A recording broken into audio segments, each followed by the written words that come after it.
गंगाखेड विधानसभेचे आमदार रत्नाकर गुट्टे यांना क्रांती करिअर अकॅडमीचे संचालक कचरे सर व इतर बांधव भेट देऊन येणारी पोलीस भरती लवकरात लवकर आचारसंहितेपूर्वी जाहिरात काढावी आणि वय वाढ, जागा वाढ यासंबंधी निवेदन देण्यात आले।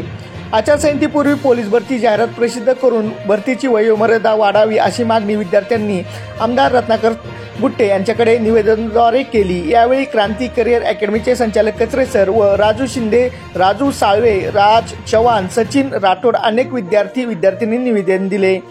विद्यार्थ्यांनी निवेदनात म्हटले आहे की मागच्या वर्षी वय मर्यादा ओलांडलेल्या विद्यार्थ्यांना येणाऱ्या पोलीस भरतीमध्ये पुन्हा नवीन संधी देण्यात यावी। सर्व विद्यार्थी सुशिक्षित बेरोजगार असून वय निघून जात आहे, त्यांचे भवितव्य अंधारात सापडले आहे। त्यामुळे पोलीस भरतीच्या प्रक्रिया सरकारने विद्यार्थ्यांना दृष्टीने सकारात्मक पावले उचलून भरतीची जाहिरात काढून वयोमर्यादा वाढवण्यात यावी अशी मागणी केली आहे। प्रतिनिधी युवराज चव्हाण, गंगाखेड।